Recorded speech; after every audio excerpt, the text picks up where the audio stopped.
This ad presents the RGB10 MAX 3 and informs you that it is on pre-order, and if you're confused now, I was too and I tried to understand this, shall we say, mess. So let's understand all this. The Powkiddy RGB10 MAX series has seen several iterations over the years. The RGB10 MAX was first released in 2020 and uses one system on a chip, or SoC, with Rockchip RK3326 and CPU Cortex-A35 composed of 4 cores and 4 threads with a speed between 1.3 and 1.5 GHz. The GPU is Mali G31MP2 with a speed of 650 MHz and 1 GB DDR3 RAM can be found here. But, although attractive, some problems have been pointed out by users, such as screen only held down with double-sided tape and other issues. Looking at emulation capacity, the SNES FX and PS1 3D consoles can run at 60 FPS, the PSP 2D games mostly playable, but PSP 3D needs frameskip, and going for the N64 and Dreamcast, mostly playable for games that are easier to emulate. And that's what it does. Oh, I almost forgot. Here's a summary of what it can do on most consoles. Moving on to the RGB10 MAX 2, launched in 2021, it has the same SoC as its predecessor, the Rockchip RK3326, the same CPU and GPU, the same operating frequencies and RAM. I think I repeated the term saying too much, but yes, it has the same emulation capacity. Not to repeat myself too much, it offers an ergonomic design, improved screen, optimized performance, and better connectivity options compared to the original RGB10 MAX, according to the manufacturer, of course. Let's move on to the next one to save you time.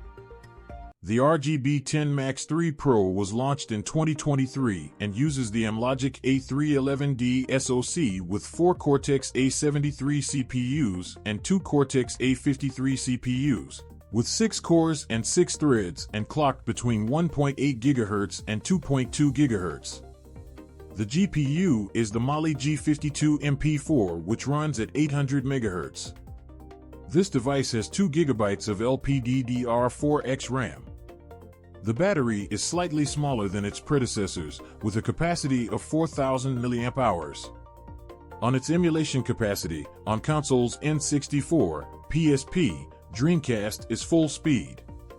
Some GameCube and Wii games playable and PS2 games barely playable for easier to emulate games only. Here was a significant upgrade, in fact, but not everything was so good.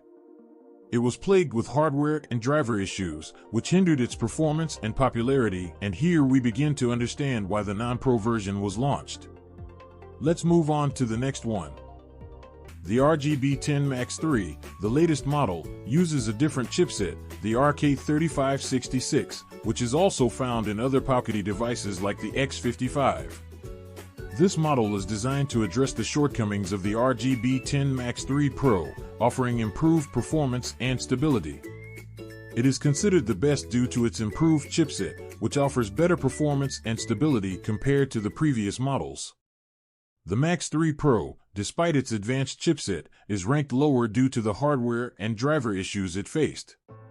The decision to release the RGB10 MAX 3 after the RGB10 MAX 3 Pro could be justified by the need to address the issues faced by the Pro model and provide a more stable and reliable gaming experience for users. Now, without further ado, let's look at the more technical side and draw our conclusions. When comparing the gaming performance of the Rockchip RK3566 MAX 3 and the Amlogic A311D MAX 3 Pro, the Amlogic A311D is the superior SoC. According to Geekbench scores, the Amlogic A311D has significantly higher single-core and multi-core scores than the Rockchip RK3566, indicating better overall performance. Additionally, the Amlogic A311D has around 40% improved CPU and GPU performance in Antutu benchmarks compared to the Rockchip RK3399, which is a similar class of processor to the RK3566.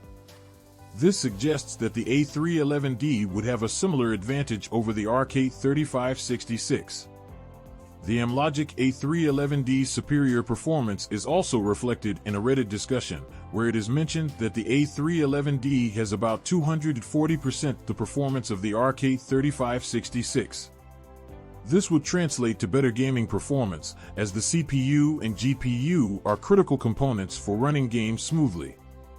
Despite the superior specifications of the Amlogic A311D, the Powkiddy RGB10 MAX 3, which uses the Rockchip RK3566, is still considered to have good performance.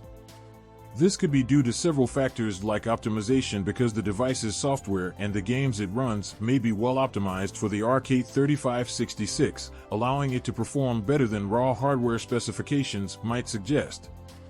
Efficiency is also a factor. The RK3566 may offer a balance of performance and power efficiency that suits handheld gaming devices, providing a good gaming experience without draining the battery too quickly. The practical performance must also be considered. In real-world usage, the difference in performance may not be as noticeable for the types of games targeted by these handheld devices, especially if they are primarily designed to run less demanding retro games or emulators.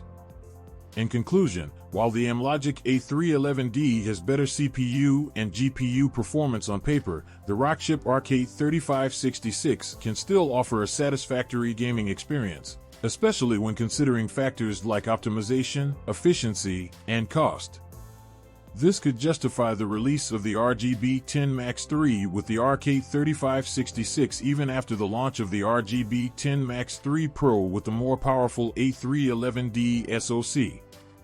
In the end, this MAX 3 is nothing revolutionary. If you already have a device at around this price of performance point, then there's probably not a good reason to this up. This means that it is probably a temporary device that you will pass on to someone else in the near future in order to perform better. So that's it, this was the video. I hope it was useful. Thanks for watching, consider subscribing and see you next time.